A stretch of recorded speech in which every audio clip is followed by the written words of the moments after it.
could we say that Arsenal bottled the Champions League? The amount of grown adults I see do that against Arsenal is embarrassing. It was so embarrassing. Like, for football, for all the other clubs, call it hate watching or what, but it was more than hate watching. It like transcended into something bigger. Like, people were celebrating like their team had won it. You got to remember, United came third. You've done nothing. Yeah. Chelsea are nowhere. United saved their season, granted, but it's still rubbish. You know, coming third and then nowhere. No, this is the point I was making in the group chat. I was saying we can't say shit to them. To Arsenal, what are you doing? Have some respect. Don't be so shameless. Like, the Chelsea fans, you're nowhere. Your team's shit.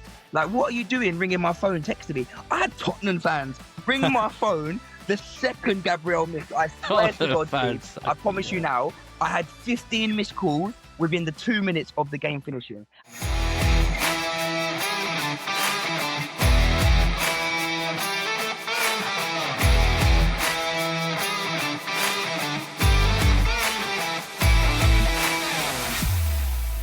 Let's kick it off. I'm your host, Steve, and I'm joined by Geo and Rizy from SL1 Slough. Been trying to get this podcast going all season, and we just managed to get it in. We've waited a while, but we had to get it in, and I wasn't sure if George was still going to come after the Champions League final, but fair play, he's turned up, so we're here now, and we're going to start on that Champions League final. We have to touch on that. About a week or so ago, Arsenal just missed out agonisingly on a penalty shootout, the worst way for me personally to lose a big game. So we'll come straight to that, Gio. Like, how did you feel on that night? Obviously, having won the league, a few weeks before, going into that game, best team in Europe, Champions League holders, PSG. Talk to us about your emotions on the night.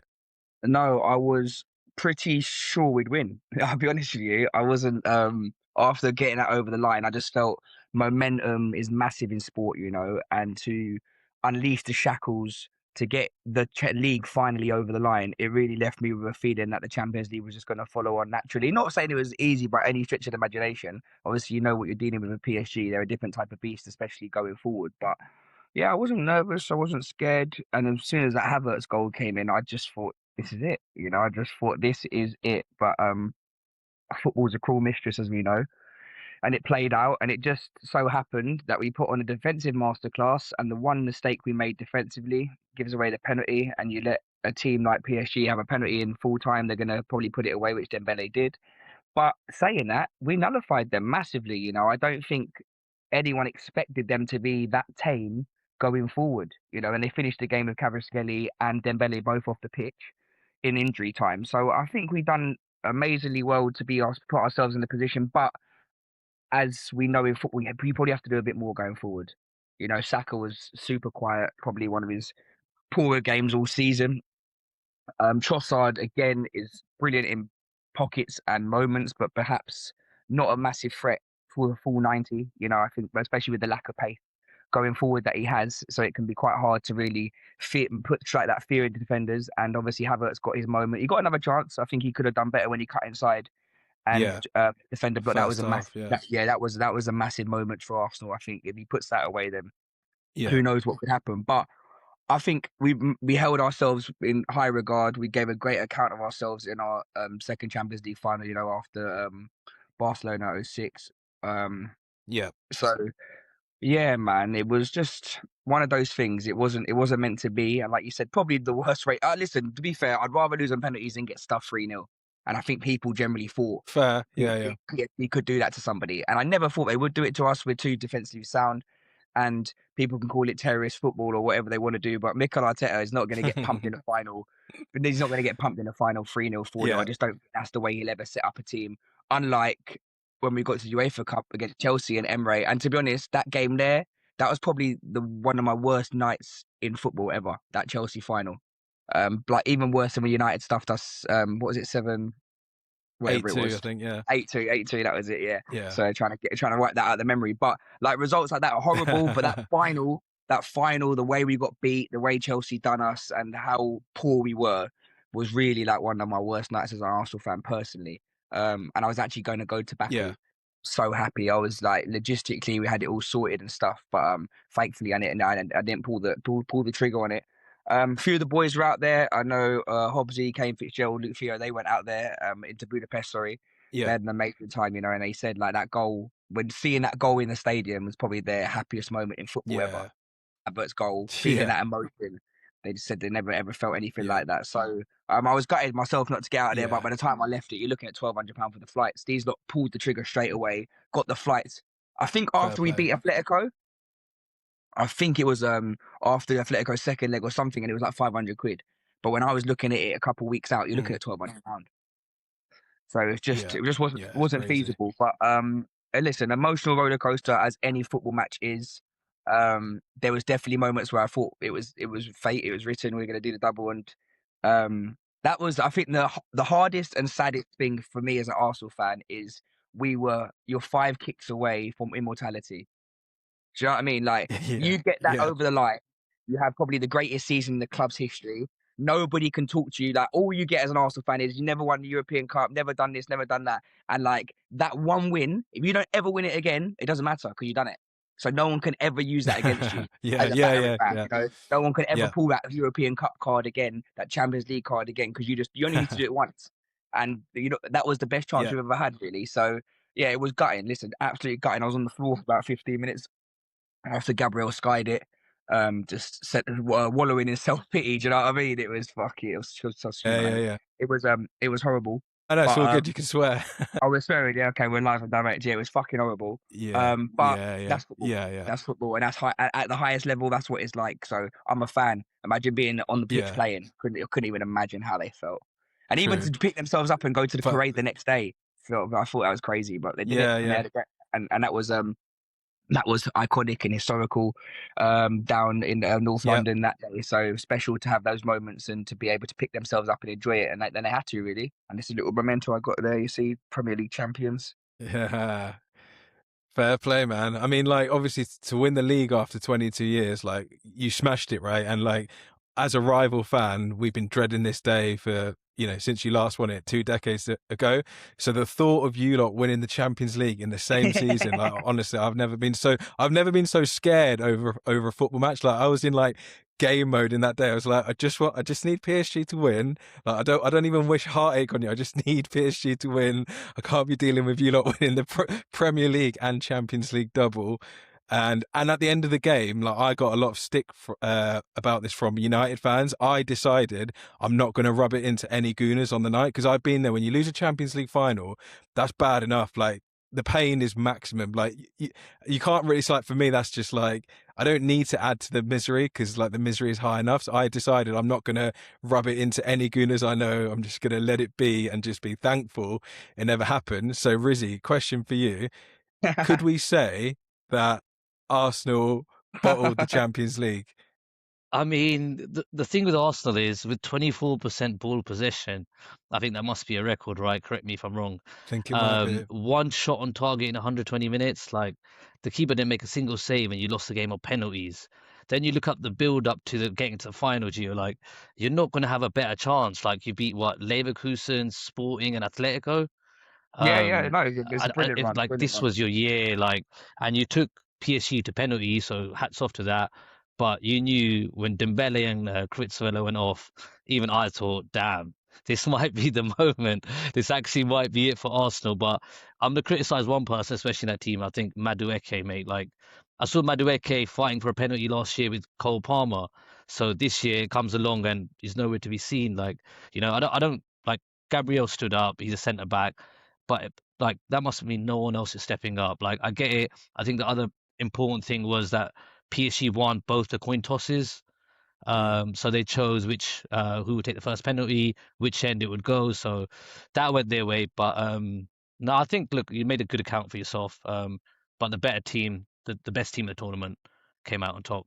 I disagree with the best team in the tournament. I think with PSG, because they have such amazing players going forward, they can blind you sometimes with the capability of what they could do. Because PSG could get stuffed. Like PSG, you could catch PSG, not with 22% ball possession and one shot at target. That ain't catching PSG. But I mean, like the likes of Bayern Munich, which showed you that you can score 4 or 5 against them. They have the ability to concede goals. Unfortunately, Arsenal just didn't have the firepower, which has probably been a conversation between all the fans about going forward, the actual quality of star-studdedness up top. Like, if you look at the three of the best wingers, sorry, if you've got the top 5 wingers in the world, 3 of them probably play for PSG. You know what I mean? Kvaratskhelia, Dembele, and Yeah, Dure at the absolutely. moment. Obviously, you've got the likes of Elise at Bayern Munich, but no one would argue with those 3 being in the top 5, definitely in the top 10. Both, 2 of them are definitely top 5, Kvaratskhelia and Dembele. And you might say Doué's in the top 5 at the moment anyway. So it's like their ability going forward is second to none. But I would say I don't think anyone could say Arsenal weren't one of the best teams, if not the best team. I wouldn't say it was clear cut PSG were the best team in the tournament. I think that win against Bayern Munich was very impressive. But again, they got beaten. Arsenal didn't get beaten. You know, when we didn't get beaten in 90 minutes for the whole tournament, and we were top the whole way. So I wouldn't say outright Arsenal weren't the best team. Arsenal could definitely have an argument for being the best team in that tournament and would have deserved to win it if they did win it. But I agree with what Riz said about the penalty taker. You always want your attackers to take it, right? You always want somebody that is creative or thinks they can do it. And that's probably why I was upset with Eze more than Gabriel, because Eze is your main guy going forward. He's your 10 dog. And he didn't hit the target. You know, it was just, you've got to hit the target. And whether people looking to stutter him or not, if he stutters it and the keeper goes one way and he put it in, then he's a genius. And if he does what he does in the final, then he Genius. looks like an Yeah. idiot, doesn't he? So I don't really hold no grudges about their style of run up, because if that's your style and it works for you, then it works for you. But you've got to hit the target. It's unforgivable not hitting the target from 12 yards, being a creative player and being someone like Eze. And Steven Gerrard said it in the commentary. He's like, just trust your technique. Like, we've seen Eze wrap 30 yarders, haven't we? We've seen him strike the ball cleanly from all angles. Just step up to it and whack it as hard as you can in the right area. It's going to go in. With the technique they've got, you've got to trust your ability to wrap that ball. And all that stuttering, overthinking it, you could see he got to the ball and the keeper hadn't moved. So he didn't know what to do. In my opinion, that's how I read it. And then he's just put it wide. And yeah, Gabriel probably. I don't know if you spotted the penalty before that. I think Raya did something quite weird. I didn't really bring it up with any of my other mates, but I saw like Raya go a bit too early. I think Mate, it he was was in the on the floor fourth before one, the ball was even kicked. I think it was a centre back who just slotted it easily, but Raya was already like. Riz, if you saw our penalty shootout in the, I can't remember, FA or League Cup, we went to like 7-8, yeah? It was 8-7 to us, yeah? Every single penalty, Raya was on the floor. He's like, Yeah, it was against United. I he's think quite, it was at the Emirates. I think it was like a year ago at the Emirates. He like Raya dived out of the way for like all the United pens. It was the FA Cup, I think, last mate. season at the And Emirates. honestly, Yeah, really definitely. poor. Really, I didn't really, having known what he's like, I wasn't really that hopeful of him doing it. And he managed to save one, which was brilliant. But like, yeah, I don't think he's the best for all his greatness. And for me, arguably player of the season. We can talk about that Bruno stuff later. But I mean, like, unfortunately, he just, it wasn't to be for him in goal. But he had his moment. You know, you save one penalty, you give your team a chance, don't you? And he done his job. He got one of them. He saved it. And then it's up to the boys to do the rest. But like Riz said, people like Madueke, maybe someone could argue like Zubamendi maybe as well. People that are known technically for their technical ability and their ability to pass or shoot. You'd probably put them ahead of Gabriel. But Arteta said Gabriel chose 5th. He was always wanting to take 5th. He said straight away, I'm taking 5. And when you lose Saka, Odegaard, and Havertz. Yeah. So Havertz, Havertz is Odegaard, good. and He's been a game Havertz, changer. Odegaard, and Saka. They're 3 of your 5. Then you have Gokeres and Rice. That's a formidable 5. If those 5 take it, we probably win. Yeah, but then you could say that about PSG, right? Dembele, Yeah, Dembele, Kvaratskhelia. Kvaratskhelia. Yeah, exactly that. That's the problem, isn't it? Yeah. Gio, you already touched on it. Like, obviously, you lost that final, and then the next day was the parade in North London to celebrate winning the title. So I know you were there. So yeah, just tell us. Obviously, you know, disappointed about the Champions League, but tell us how you feel about your first Premier League title in 22 years. Yeah, pretty surreal, to be honest, mate. What was it? I think it was 2.5, 3 million people. There was keeps getting inflated, isn't it? yeah, you got to add that tax on, didn't you? But listen, whether it is at 700,000, a million, 1.5, whatever it was just incredible to see. You know, the numbers, and to be honest, the main thing was the love, like the love, the energy. It just felt like bigger than football. It transcended into something bigger than anyone could imagine. And I know it wasn't just Arsenal fans there. I know people just literally came for the vibes. Obviously, loads of people in Arsenal. I know everyone was in an Arsenal kit or top, but there was loads of people there that were just soaking up the atmosphere. I went down there the Tuesday night when Bournemouth done the number on City. Incredible. Then I went down on Sunday when Arsenal done Palace, and we watched it in the pub down Holloway Road. And Sunday was special because when they lifted the trophy after that, it just went mayhem, pandemonium in a good way. Like the Holloway Road, I don't know if you know it, it's one of the main connecting roads in North London. And it's obviously the Arsenal mainstay. That's like one of the main strips for the Arsenal boys and the pubs and stuff. The whole, like, about 2 miles long, completely locked off, roadblock. Yeah. No cars could go down. Thousands of people in the road, people climbing scaffolding on the traffic lights, everything. It was incredible. Obviously, the police and stuff, I wouldn't say lost control, but they couldn't control it. Right. You know, and I don't mean that in a bad way, because it was beautiful vibes. It was all good. There were no problems. But I mean, with the parade, it was a bit more controlled because they had to put the barriers in place. It was guided. But it was a shame that they couldn't do the speeches, and it's a shame they couldn't do the trophy lift. But I think they just weren't prepared for the size of turnout they would got. You know, the numbers of people that rocked up and how they turned up for the league, winning the league on the Sunday. I think it just really caught the capital, the council, the police, everyone by surprise. I don't think anyone was expecting it to be that big, and it was monumental. You know, it was so huge, so special. And like for me, I remember I was old enough at 22 years ago. I was 11. I remember winning the league. You know, I do remember the good times. Yeah. But to see some people probably like even really. You could be 27, 28, and you probably don't really remember winning the league. You know, even if you're just 5 or 6 of those ages, you wouldn't really remember football like that. So there was thousands of people, but hundreds of thousands of people, there that probably never seen Arsenal do that, which is, you know, really, really crazy to think because of the stature of Arsenal Football Club and how big they are. But a whole generation of people that have never seen us win the league, and now they have, you know, special moments. I was seeing pictures of people where they were 22 years ago, and they come back to, like, they went to the parade 22 years ago, and then they were there with their daughter this time, and things like that. So lots of memories created, lots of special moments for lots of Arsenal fans. And like I said, it was particularly the Sunday for me, not the parade. The Sunday when we beat Palace. That day, it would be probably hard to top ever in my life. Some things that I've experienced, that was pure euphoria. Wow, fair play. And you've had some experiences over the years as well, so that's big praise. I've had a fair few good times. No kids yet, so I'm not putting it above. I'm not listening to anybody else. He's putting it above his children. I'm not married and I've got no kids, so perhaps football is number one right now. You know. No, fair play. Like, obviously, United Arsenal rivalry is huge. Goes back many a year, and obviously, as a United fan and most rival fans, we didn't want to see Arsenal win the league because, over the years, obviously you're a massive club. We all know that. The whole Arsenal fan TV thing 10 years ago, I think, probably is an unfair reflection on a lot of Arsenal fans because there's certain characters and certain things that get clipped up, and then a whole agenda gets created. But I will say, me personally, I think Manchester United, Liverpool and Arsenal are the 3 biggest clubs in the country. And obviously Liverpool went 30 years without winning it. They won it, COVID year. Arsenal now 22 years, you've now won it. United, we've gone, I think, 13, 14 years without winning it. So 14 years, it's just a massive and you'll be another 10 occasion at least, I reckon, mate. It could well be, mate. It could well be. But Rizy, like, what's your feelings on Arsenal winning it? Oh, definitely not the best moments of my life. I mean, they got the job done. Like, it was haram football. They got it done. I think a big part of the story, though, let's face it, a big part of the story was how poor everyone else was, right? Going into the league, you're thinking, that one, Man we're going there, are we? We're going there. You're thinking Give Man people City their and Liverpool. flowers when they deserve their flowers. Let them have No, their I will moment. give credit.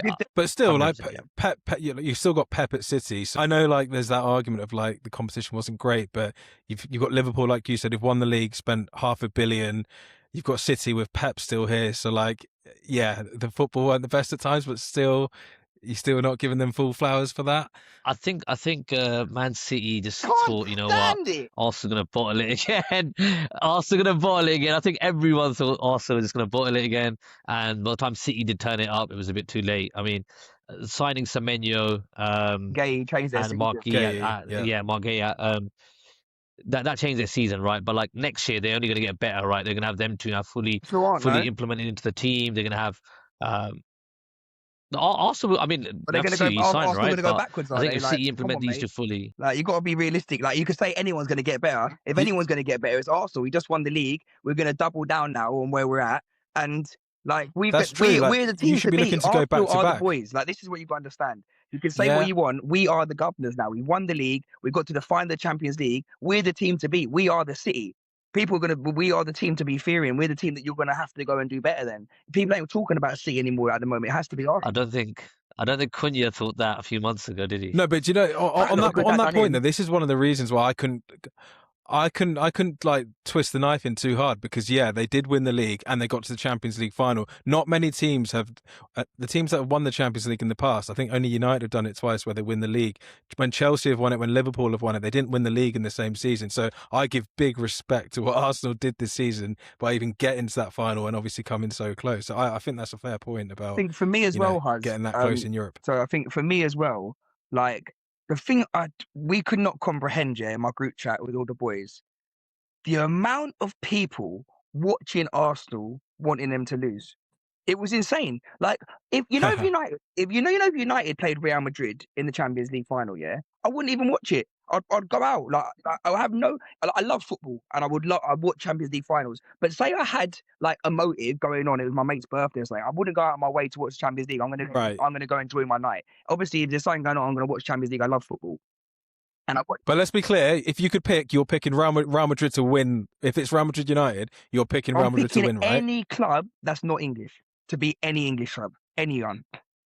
Okay, yeah. Let's get that clear. All right, just to make sure. Everton, But Chelsea, Gio, you watched Man United in the final Fulham, anyway. whatever team were in the European Cup final, in the Champions League, until we win it, I will want the other team to win. If we won it, fair play, yeah. And it was like No, a that's fair Fulham play. or an Everton, Yeah. Okay, or like a Notts Forest, I would like, cool, yeah, let them win it. I'll be happy for them. But never ever would I want Chelsea.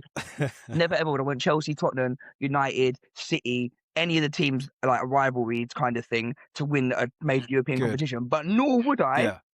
This is the major point. Nor would I stand there and watch the TV shouting for the other team like I was their fan. And the amount of grown adults I see do that against Arsenal is embarrassing. It was so embarrassing. Like for football, for all the other clubs, call it hate watching or what, but it was more than hate watching. It like transcended into something bigger. Like people were celebrating like their team had won it. You got to remember, United came third. You've done nothing, yeah. Chelsea are nowhere. Chelsea are nowhere. United saved their season, granted, but it's still rubbish. Just coming third and then nowhere. No, this is the point I was making in the group chat. I was saying we can't say shit to them. To Arsenal. What are you doing? Yeah, we can't. Have some respect. Don't be so shameless. Like the Chelsea fans, you're nowhere. Your team's shit. Like, what are you doing ringing my phone, texting me? I had Tottenham fans ring my phone the second Gabriel missed. I swear to God, Steve, I promise you now, I had 15 missed calls within the 2 minutes of the game finishing. And like, bare of them of Tottenham fans. Yeah. I'm thinking you finished 17th, back-to-back 17th. You're in a relegation scrap. I don't even message my Tottenham fans friends anymore because they're so shit. It's a waste of my text and I got unlimited text. Like, it's honestly, I don't even bother. They're so shit. I wouldn't even waste a football conversation on them. But they had the audacity to ring my phone after we missed the penalty and lost the Champions League final, and it was just shameless. And it's not just United fans; it's fans across the UK. And listen, I get it. AFTV and those other clickbait artists online have probably damaged reputations of football clubs. I know you guys have got it with that.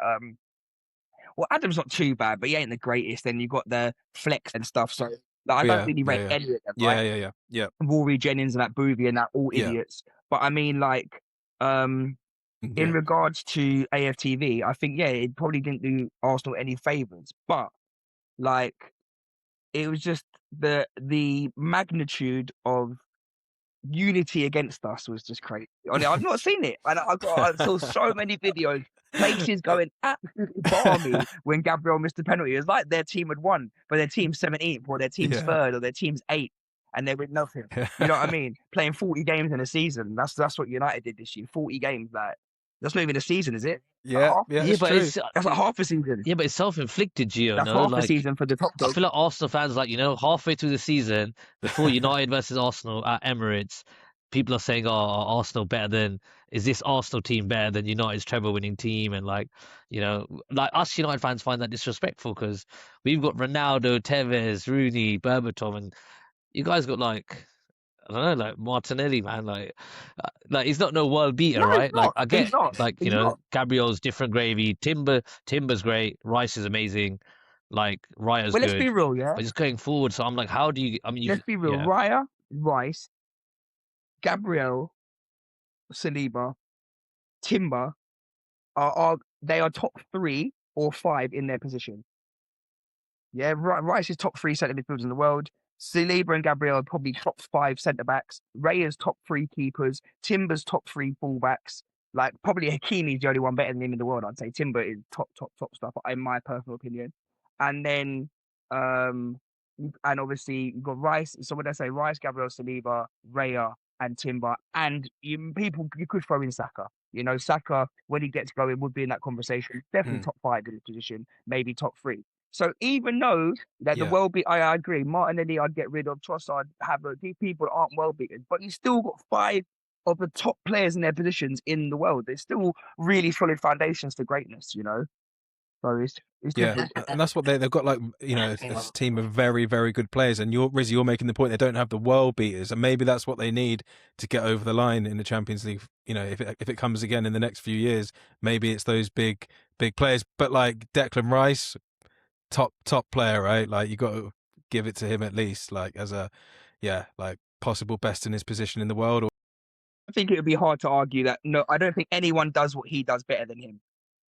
Whether he's the best centre midfielder or not, I'm not sure. I'm obviously going to say yes, he's the best in the world right now. But like, I'm taking him over the Vitinas. Like people talk about Vitina, I'm taking Rice all day. I know they're different players, but if you're building your team around a centre midfielder, he's the one I'm looking to get. Like if Real Madrid are trying to change their team, he's going to be the person they're going to get. He's a real. I don't think Madrid are going to come calling for Declan Rice. Well, I think you're disrespecting Declan Rice. I think he's exactly the caliber of player that Real Madrid have come for. I'll tell you one thing: there ain't anyone in the Man United squad that Real Madrid are looking at. That's for sure. Bruno Fernandes, player of the season. Bruno Cunha, Madrid would take. No, listen. I don't like the man, but I like the player, Bruno. Man, you can't. Again, you have to credit where it's due. He's a top player. And maybe if Arsenal had him instead of Odegaard, we probably win the league before the last couple of years. He's a game changer. He's the difference maker. Whether he's the player of the season, I don't agree with personally, but yeah, he got his just deserves for. Why is that, Gio? Why is that? I think he's a great player, but you haven't done anything. You finished 3rd.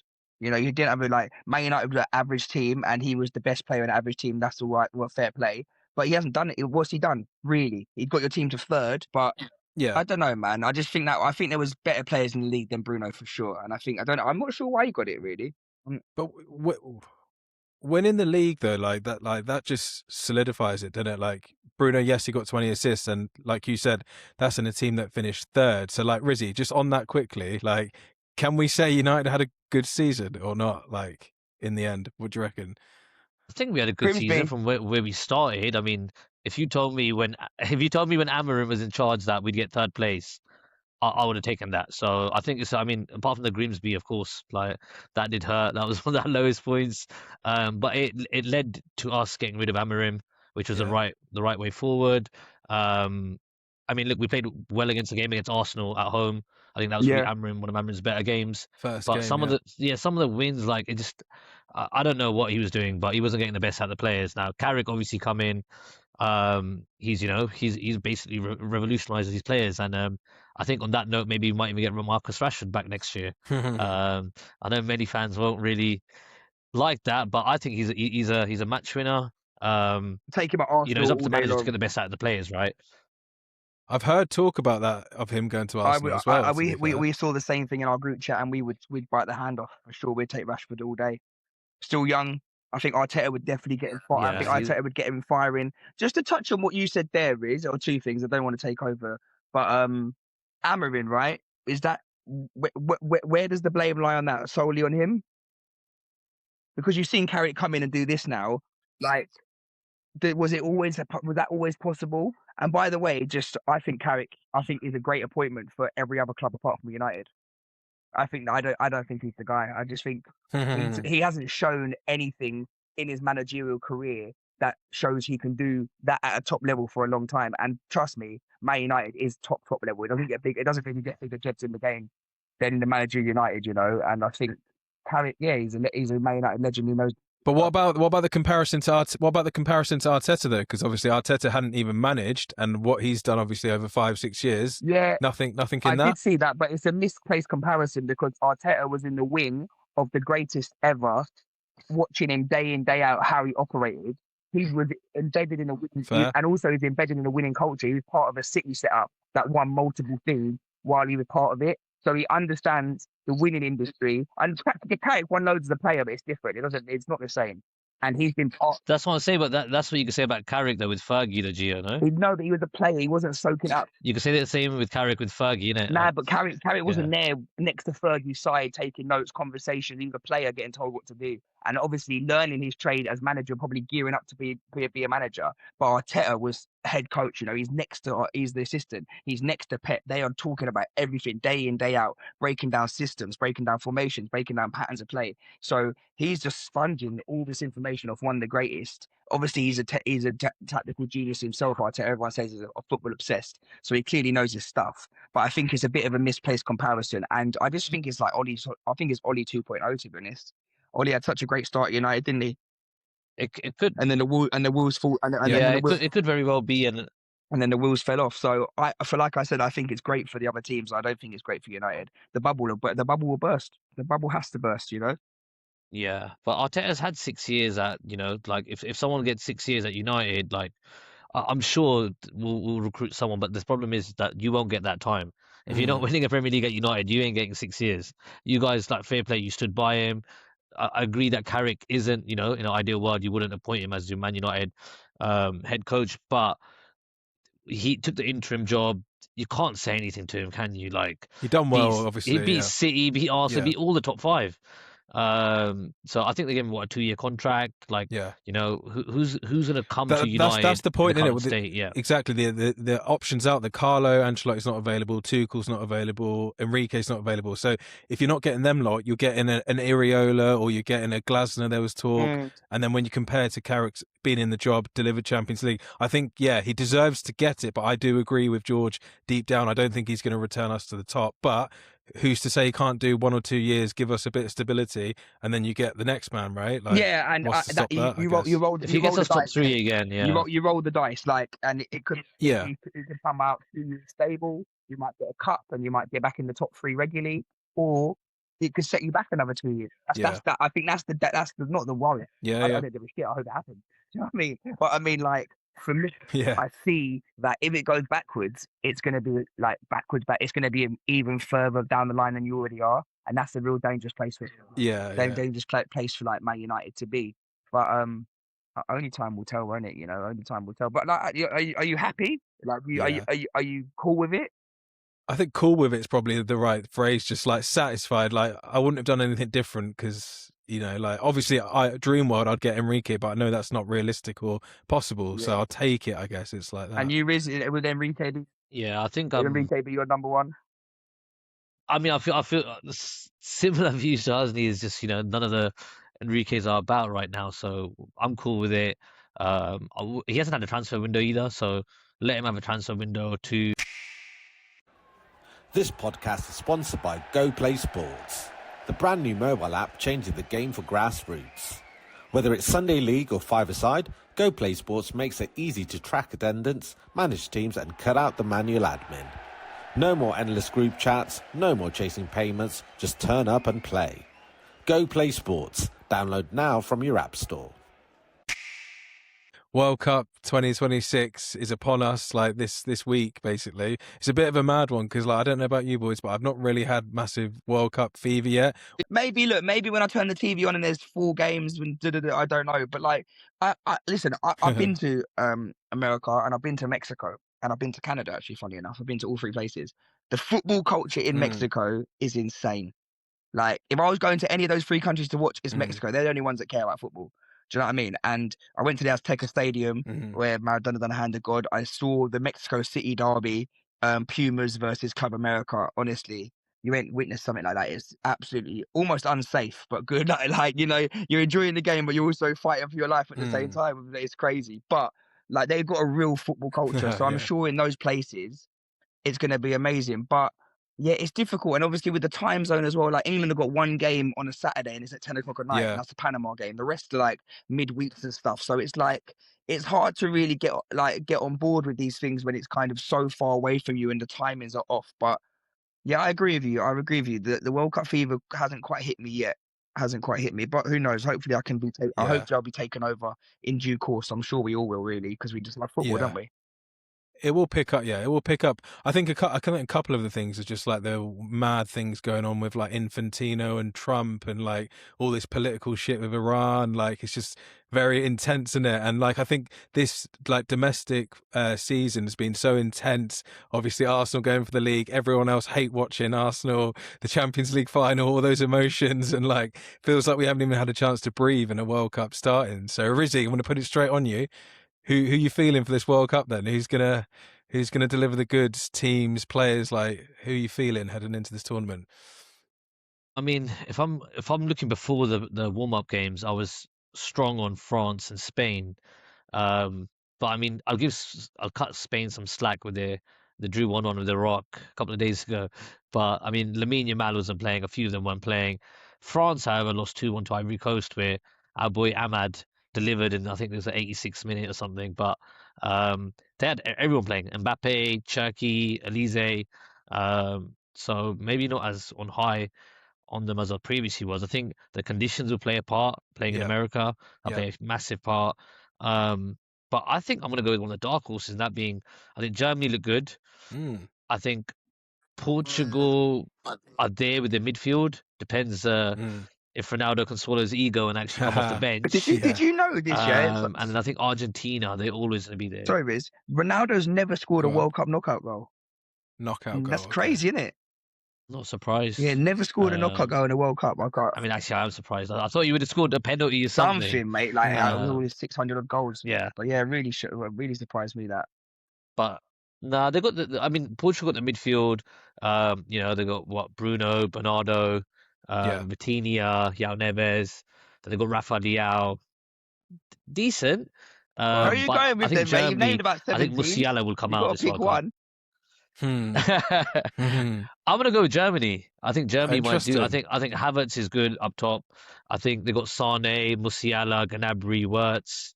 They got Kimmich. They got that midfield general. The experience is there. I think Germany might be dark horses. That's interesting. I'm just I'm looking at the odds right now. So Spain are just about favourites, 5-1. France 6-1.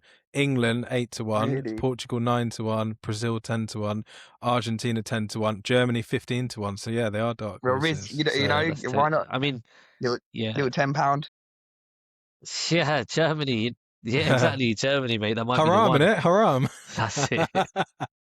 But I mean, look, if one of them gets like an Arsenal type of Champions League draw, it makes life so much easier, right? So look at you. I think, I don't know if the draw is like, Dropped Yeah, but do we know like if England win their group who they play in the next round, or I think it's I had a look at that the other day. So obviously the other thing we not mentioned, this is the first tournament with 48 teams, Yeah, insane. so double the amount of teams. So you're gonna have a lot of shit games going on, So maybe that dilutes like the quality of some of the games. But I had a quick look at England's route, and if they win the group, they probably will face Brazil in the quarters in Miami. So I did have a quick look at flights to Miami as well, because that would be pretty insane. But like Brazil, that would be hard. So I'm not sure England could get past that, to be honest. Well, they're my pick. They're my pick. I was going to say I fancy Brazil. Ancelotti at the Realm. They're used to the conditions. They've chucked Neymar back in the squad. Last hurrah for the golden boy, the top goal scorer of Brazil.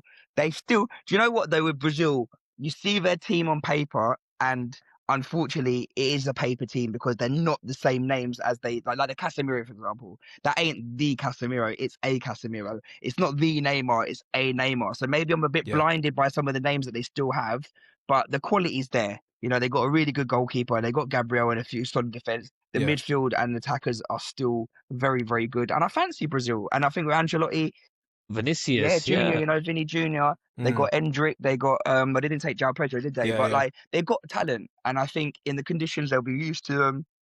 Yeah, I think I fancy Brazil.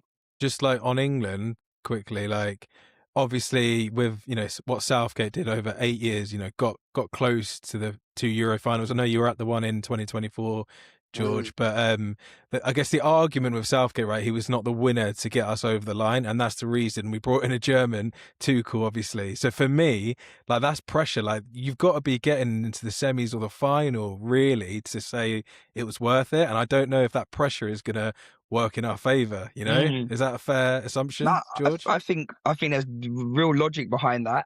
I never got the Southgate thing. I think he was brilliant for maybe team unity. I never see him winning. I never saw him as a winner.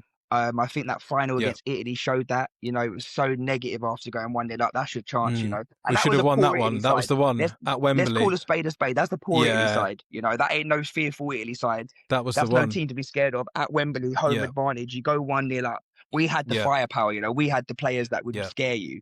Yeah. So after that, I was was the really one. upset with that one. Obviously, I was at the one in Germany, Berlin with Spain.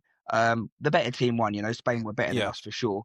And they were better. They were better throughout the tournament. So I don't hold any grudges there, apart from the 1,500 quid I paid for the ticket. But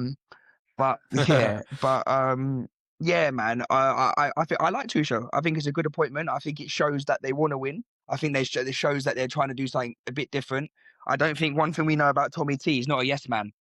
He's never been anybody's yes man. That's why he falls out wherever he goes. He fell out of Chelsea, fell out of PSG. Yeah. History seems to repeat itself with him because he's as stubborn as an ox, and he does things the way he does it. And you can see that with his team selection. There's a lot of respect. There's a lot I respect about him. Whether I think he got all the team calls right and not bringing certain people, that's obviously why he's paid the big bucks. But I mean, like, I think if anyone's going to get it over the line, you've got your best chance with him. Is that team the strongest team possible? Maybe not. But our starting 11 is going to be as good as anyone else's. Yeah. No, that's fair. And just very quickly touch on that, and we wrap up here, is like, Rizy, the level of talent of, I've just named 3 players, Trent Alexander, Phil Foden and Cole Palmer. Is it like a reflection on us as a country that we can't get the best out of those types of players? I mean, they're all talented, very, very talented players, but they just haven't performed this season as we would have liked to see them perform. Once you perform as a star player, you create this kind of expectation, which I think even Rashford had that at United when he scored 30 goals in the season. And we expected a lot more from Phil Foden, a lot more from Cole Palmer. Like, Cole Palmer come onto the scene, and everyone's like, whoa. How did Man City just sell him for this much? Like, but he just not had the season. Maybe it's the manager, maybe obviously the manager puts him in the systems. Can you call Liam Rosenior manager? That's a bit generous, isn't it? I thought some of the in-betweeners, but no, like I'm hoping like this England team will get us there. Like I just don't know whether. Yeah, we'll just have to see in the day. You just don't know what they're going to do. Like, there'll always be the 1-0, 2-0 solid wins, but when you come up against France or a major nation, then time will only tell. I guess Harry Kane helps, probably best striker in the world, right? The best. That helps for sure. The best. I know no one can argue that. He's the top dog up top for sure. So you've got that firepower. You've always got a chance with him. And I think just to touch on that thing, World Cups and tournaments are about moments, right?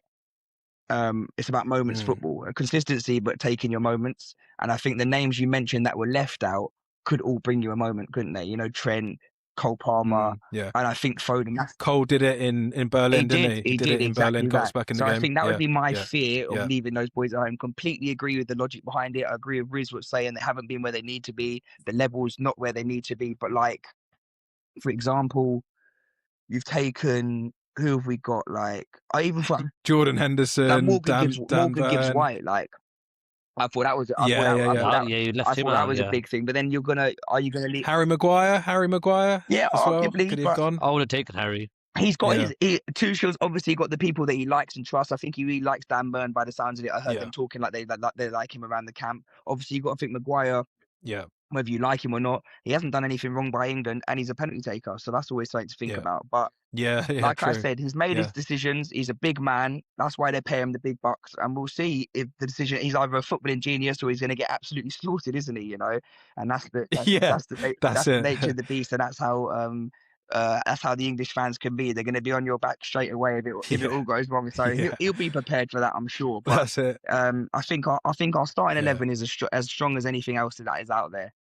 Yeah, it's going to be interesting. And yeah, like you said, it's going to come down to moments. Right, so we're going to wrap it up there. Just before we wrap it up, just want to touch on, George, you've been a busy man over the last, I know it's taken a long time. You've set up a charity Yes. in the last, it's taken best part of a year, isn't it? So talk to us about Izzy's impact. The two eyes is his impact. So yeah, for anyone that anyone that is listening or tuned into it, as we know, in 2023, I lost my partner to melanoma, which is a skin cancer. It's the 5th largest cancer in the UK.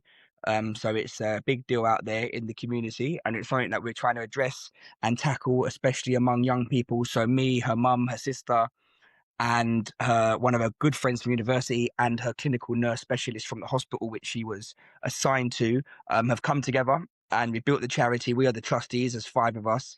Izzy's Impact, and our focus is on melanoma, young people with melanoma, looking to support families, individuals, and also raise awareness through education, workshops, and connecting with places like universities and schools. So yeah, we got going in September. We've raised over 40k to date, which is phenomenal. You know, we're really, really Wow. chuffed. Yeah, amazing. We're really buzzing with how we've got about that through different fundraising ventures. We had people do major cycles, some people doing Tough Mudders, some people running at marathons. We had a big football day down at Loftus Road, which was absolutely phenomenal. Yeah. And we've got a video coming from Liam Sullivan. So big shout out to Liam for helping us, and massive shout out to Cube Funder as well, who are the company that sponsored that event with us at Loftus Road. So listen, we've got some big things, very early stages. We're less than a year into it, but we're really pushing towards the 100k mark. We'd love to get there by the end of the year. Yeah. We think it's possible. But we shall see. We just need a few more people to get on board with the fundraising. So if anyone wants to go and do anything crazy, jump out of a plane, run a marathon, do an Ironman, whatever it may be, we'll be happy to facilitate that. And if anyone out there listening has a story about melanoma or cancer and wants to connect and wants to share information or find out more about us, then you can find us on all social media platforms at Izzy's Impact, and also at www.izzyysimpact.org. Our website is live as well. So yeah, like I said, very tragic circumstances, very sad story, but we're just trying to turn the pain to purpose, pain to positivity, and try and get something good from it all. You know, it's taken a long time to get where we are now, even to be in a place where I'm able to talk about it and process the feelings and emotions behind it. But we are really chuffed to where we got to. We're very happy with all the fundraising efforts so far. Like, we never imagined to be teamed up with big corporate partners like Cube Funder, to have raised over 40k, to have days at Loftus Road Football Stadium. You know, all these things were just pipe dreams, really, mate, to be honest. We never even thought it would have been possible. So we've exceeded our expectations so far, but we want to continue exceeding them, mate. Yeah, we really want to keep on pushing it. And we've got our big tournament coming up, football tournament,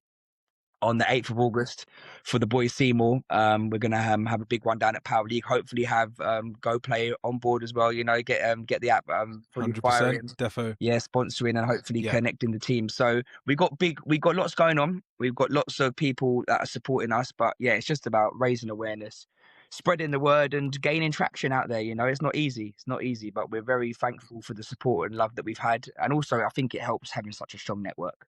You know, not just me and not just the trustees, but Izzy herself was so loved and had such a big group of friends from university and wide horizons, that when you get these things out into the public domain, it gets a lot easier to support, you know, because people know her, knew me, know the story, and really want to be part of it all. Yeah. That's amazing work, Geo. Amazing. And obviously, we encourage everyone to support that. We'll be doing it. And there's going to be lots of big events coming up, I know. So obviously Seymour tournament will be a big one. Yeah. And I know there'll be plenty more. So amazing work. Well done to you. Thank you, man. Appreciate your support always. All good. And just quickly on that point, Rizy, like, you know, like the impact of sport, like in the community, like I know you're a man that plays cricket. I don't know how you score these centuries at Burnham. I need to find out what's going on there. But like, I know, like, for us specifically, we're only like, we know each other through Pro Evo, right? Pro Evo tournaments 20 years ago. That's our link, innit? Like, just the impact sport can have in the community, like the fundraiser there George is talking about in terms of the Seymour tournament, even the event they had at Loftus Road. Don't you think sport is just an incredible vehicle for these initiatives. Yeah, I think Geo does a fantastic job. I mean, he's been doing the Seymour tournament every single year for how many years is it now, Geo? Well over 10th last 10 year, years, was it? 10 10 years of it, was it last year? 10th last year. So he does. I mean, it shows itself, like, you know, the amount of people that actually attend. And I might be a culprit here because I've not attended one because Gio keeps doing it on a Saturday where it conflicts with my cricket season. There's always a big game. So, but no, like the impact of sport is amazing for our communities. Like it brings everyone together. Everyone looks forward to something.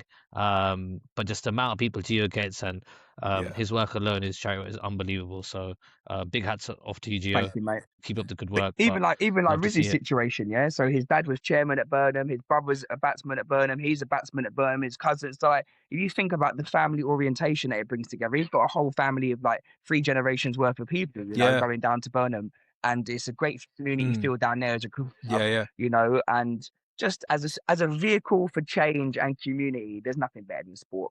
People could argue music, and I wouldn't argue against them. I believe in music as well. I mean, like, sport is just phenomenal. Just in terms of what you can bring to the table and getting people together, it is really, really special. And I hate to bring it back to it, but you saw that when Arsenal won the league at the parade. You know, that energy and love of like a million people coming together for the love of one club and for the love of winning something. It was that sort of feeling. It's not the winning, it's the feeling it gives you, it's the emotion that's attached to it. It's like the winning the league was amazing, but to stand there and feel the energy of 100,000 people from your cult, from your club, from your family, whatever you want to call it, and you don't know these people, they're all strangers, and you're going around hugging, jumping on shoulders, like kissing grown men on the cheek. You know, it's special. It really was. And like you said, that is what sport is all about. It's about bringing people together and giving people a platform and allowing society to be as one, I guess, really. 100%. And let's hope Tommy Tuchel can do the business and we can stand there as a country and have that feeling together, and ideally drown out Arsenal winning the league as well. That would be ideal. Never. That would be the best. For next year when we do the treble. And on that bombshell, I think we'll wrap it up there. Thanks for joining us on this episode. It's been a cracker. Thanks to Rizy, thanks to Geo, and we'll catch you on the next episode. Arsenal.